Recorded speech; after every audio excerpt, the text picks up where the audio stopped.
제가 처음 태어나서 살던 집은 그 산 중턱에 위치한 굉장히 오래된 그 아파트였습니다. 제가 그 인터넷 좀 궁금해서 인터넷에 그 아파트 이름을 검색해보니까 기사 제목이 있더라고요. 쉽지 않죠? 살던 집이 기사 제목이 나와 있더라고요. 2015년 기사라 그래도 좀 시간이 된 기사인데 기사 제목이 이렇습니다. 서울서 가장 오래된 스카이 아파트 가보니 내일이라도 당장 부서질까 불안해요. 네. 그리고 다른 제목은 제목이 또 있었어요. 하나 더. 여긴 답이 없다. 붕괴 직전 정릉 스카이 아파트. 이렇게 제목이 있더라고요.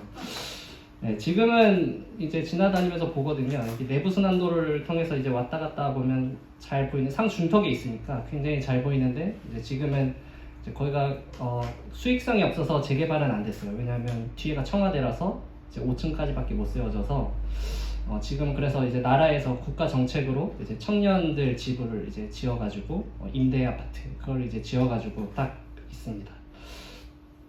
네, 그렇게 새 건물이 딱 들어선 걸 보지만 어때요? 제가 지나가면서 그 건물만을 볼까요? 아니에요. 제가 옛날에 살던 그 아파트를 그려요. 머릿속에 딱 그려지죠. 왜냐면은 어릴 때 평생을 제 뭐 평생이라고 하기 좀 부끄럽지만 어릴 때 그때 살았기 때문에 딱 보면 옛 건물이 보이면서 애틋합니다. 아, 그랬었지. 저기 내가 살았었지. 뭐 했었지. 막 생각이 드는 거예요. 제 과거에 이제 모든 추억들이 담겨 있는 거죠.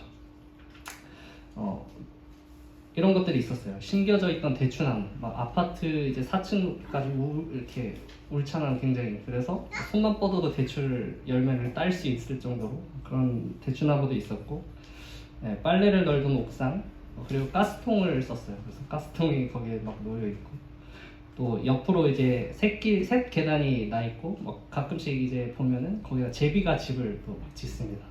요즘은 되게 귀하죠. 제비집도 있었고요.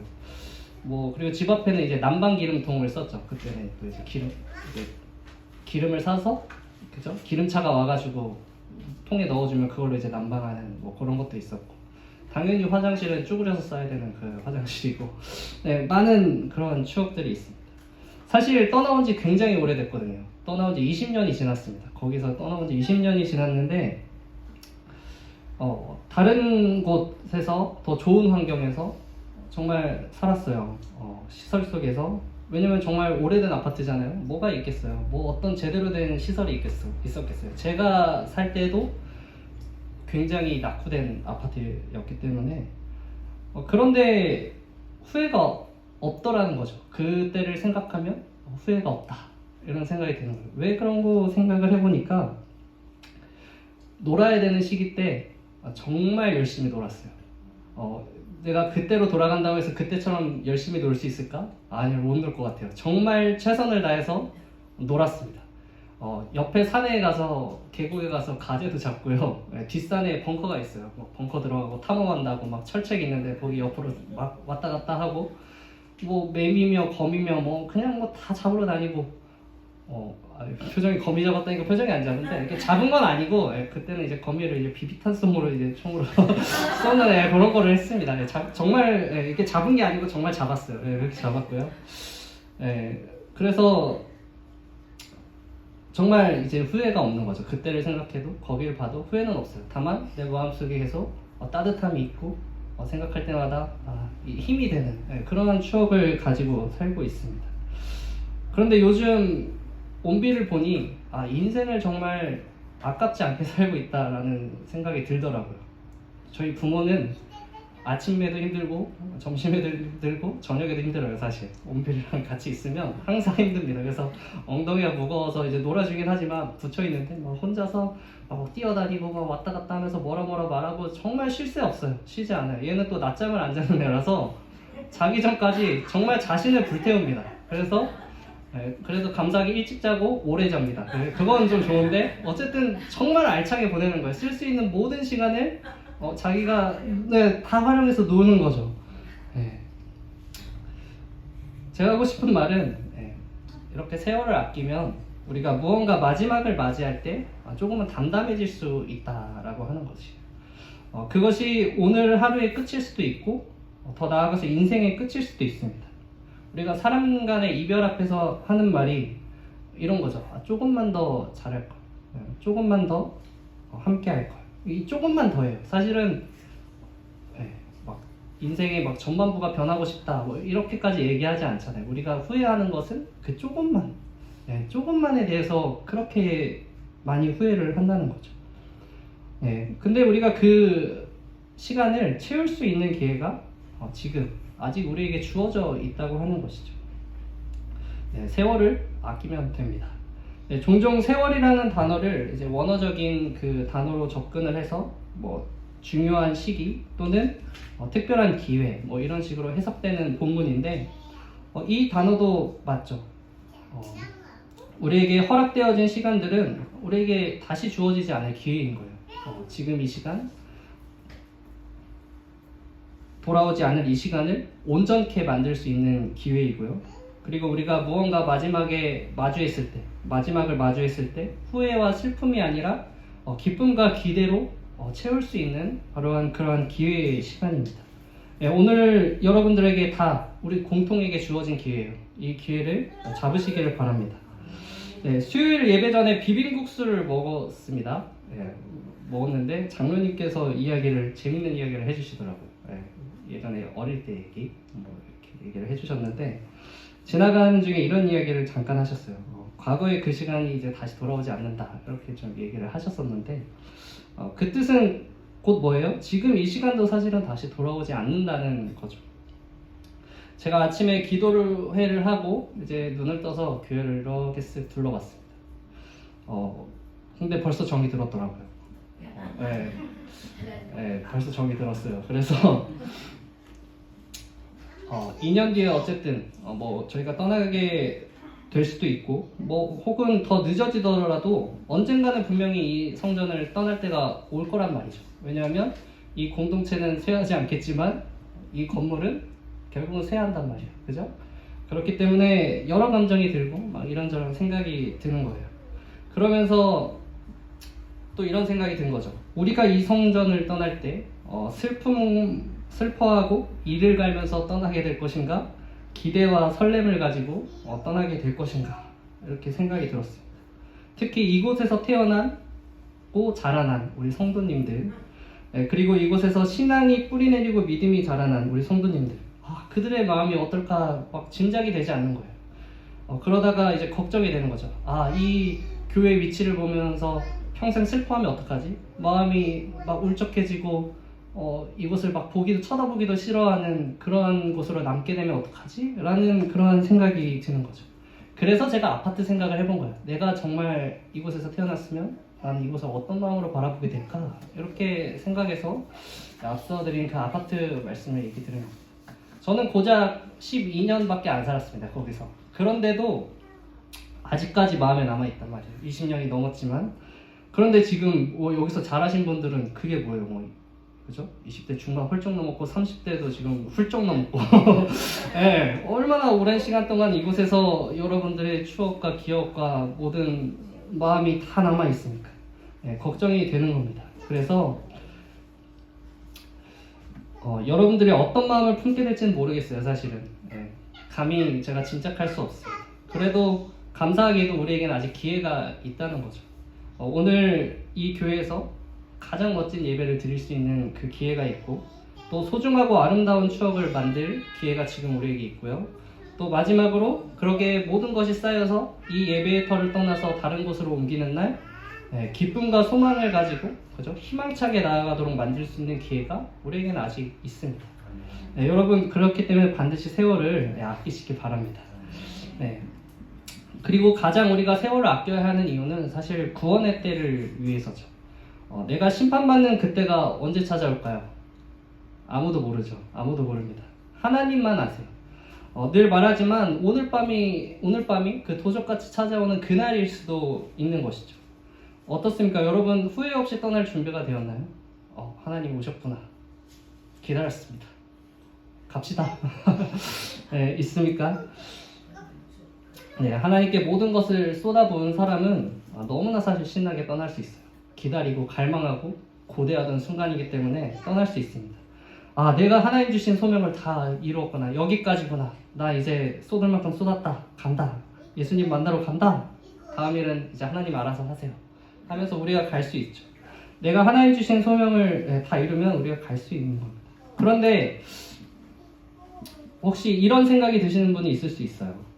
아직 결혼도 못 해봤고요. 가고 싶은 곳, 먹고 싶은 것, 해보고 싶은 것 아무것도 못 해봤어요. 그렇게 말을 할 수 있죠. 근데 사실 이 말 속에는 우리가 얼마나 세월을 아끼지 않았는지에 대해서 나오는 거예요. 그게 무슨 소리예요? 내가 얼마나 열심히 일했고, 얼마나 성실하게 살았고, 얼마나 노력하면서 살았습니까? 근데 중요한 것은 무엇을 위해 그렇게 부단히 힘들게 살았냐는 거죠. 정말 그 우리의 열심과 노력이 하나님의 부르심의 그 상을 위해서 달려간 노력이었는지, 또 표대를 향해서 뛰어나가는 그 온몸을 다하는 살아갔던 그 세월이었는지 여러분들에게 묻고 있는 겁니다. 우리의 인생이 하나님을 향해 살아가지 않으면 과거의 모든 시간이 사실 헛된 것이 되버립니다. 진짜 열심히 살아서 서울대 나왔어. 나 그래서 막 하버드도 가고 싶어서 가서 막 공부해서 대학원까지 막 나왔어. 그런데 그 사람의 삶의 목적이 부고 명예고 이 세상에서의 평안을 누리고 사는 것이라면 결국 하나님의 심판의 때에 그것이 밝혀지는 거죠. 그것이 모두 헛된 것이었다라는 것이, 그 세월이 열심히 살았던 그 세월마저도 정말 헛된 것이었다라는 것이 나오는 것입니다. 그런데 내가 막 지방대에 유명하지 않은 대학에 나오고 혹은 뭐 고등학교만 나와가지고 어디 지방의 소도시에서 공장에서 일하며 살아도 그 사람이 하나님을 위해 살아가고 정말 하나님을 알면서 살아간다면 그 모든 과거가 헛되지 않는 거죠. 왜냐하면 심판의 때에 나는 하나님을 만났고 그 나라에 입성을 했기 때문에. 가장 세월을 아끼는 방법, 그것은 오늘도 하나님을 위해 살아가는 것이고 또 하나님을 향해 나아가는 것입니다. 그것이 우리의 모든 인생의 순간순간을 결국은 가장 존귀 있게 만들어주는 아주 아름다운 일이죠. 오늘은 성경이 말하기로는 악하기 때문에 세월을 아끼라 이렇게 말을 하고 있습니다. 이것을 조금 편하게 이야기하면 여러분들에게는 더 많은 기회가 주어진다는 뜻이에요. 어떤 기회냐면 여러분들을 후회하게 만들 기회가 더 많을 것이다 라는 것입니다. 하나님의 교회를 향한 헌신과 봉사가 아니라 어떤 세상의 평안과 성공을 쫓을 기회, 짜투리 시간을 어떤 평안의 말씀과 기도가 아니라 자극적이고 흥미로운 콘텐츠로 채울 기회도 많고요. 우리가 성경에서 얘기하는 사랑과 희락과 화평과 오래 참음과 자비와 양선과 충성과 온유와 절제와 같은 성령의 열매를 위한 일이 아니라 음행과 더러운 것과 호색과 우상숭배와 주술과 원수 맺는 것과 분쟁과 시기와 분냄과 당짓는 것과 분열함과 이단과 투기와 술취함과 방탕함과 같은 이러한 육체를 위한 일로 채울 기회가 사실 우리에게 더 자주 주어질 것이라는 뜻입니다.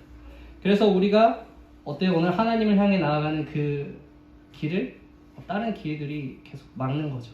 더 유혹하고 우리의 마음을 홀리고. 그렇기 때문에 성경은 세월을 아끼기 위해서 세 가지를 말하고 있습니다. 오직 지혜 있는 자 같이 하여 라고 나와 있고요. 오직 주의 뜻이 무엇인지 이해하라 이렇게 나와 있고, 오직 성령으로 충만함을 받으라 이렇게 이야기를 하고 있습니다. 성경은 어떤 자를 지혜 있다고 말하냐면 이제 성도로서 꼭 알고 행해야 할 지극히 중요한 일들에 대해서 진지하게 생각할 줄 아는 자를 가리킵니다. 우리는 아무 생각도 없이 다른 사람들에 의해서 질질 끌려가는 사람들을 보면 뭐라 그래요? 야, 저건 생각이 있냐 없냐? 이렇게 얘기하잖아요. 지혜가 없는 거예요. 지혜가 없는 사람인 겁니다. 아까 말했지만 우리에게 더 많이 주어지는 기회는 세월을 낭비하게 하는 기회들입니다. 그렇기 때문에 그저 생각 없이 살다 보면 어떻게 되냐면 당연히 그런 거에 끌려다니게 되죠. 술자리 있어? 좋아. 가고. 그죠? 뭐 오늘은 뭐 밤새 놀아볼까? 댄스 투나잇 해가지고 막 춤추면서. 그죠? 그 기회가 더 많은 거죠.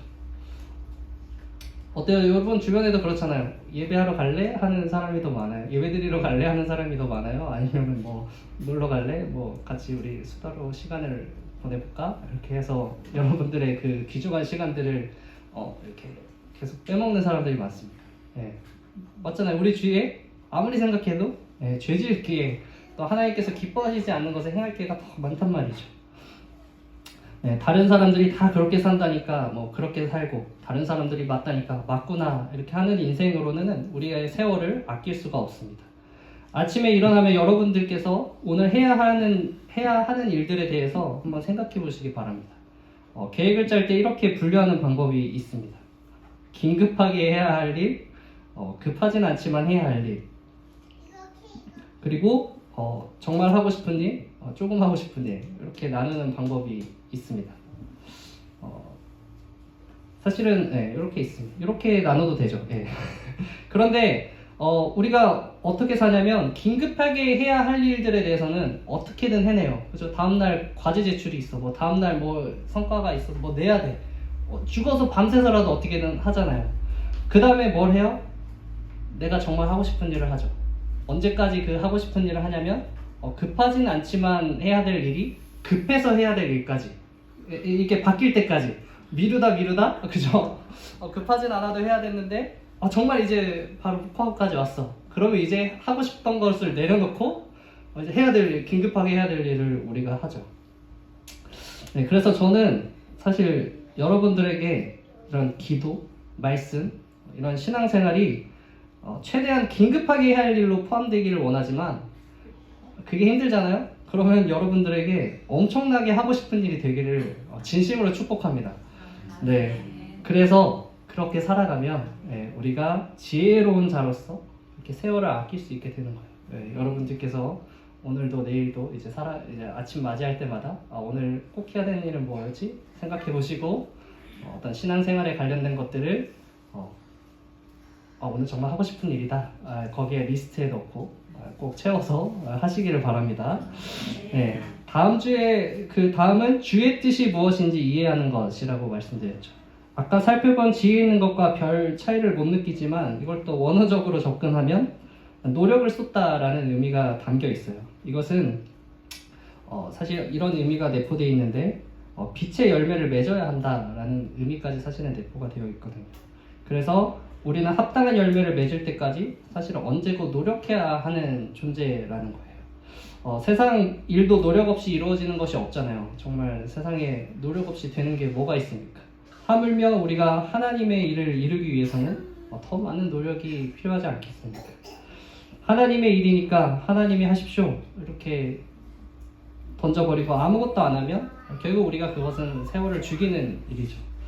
우리가 부름받은 자로서 지혜롭게 우리가 할 일에 대해서 생각한다면 이제는 그것에 대해서 노력을 해야 하는 겁니다.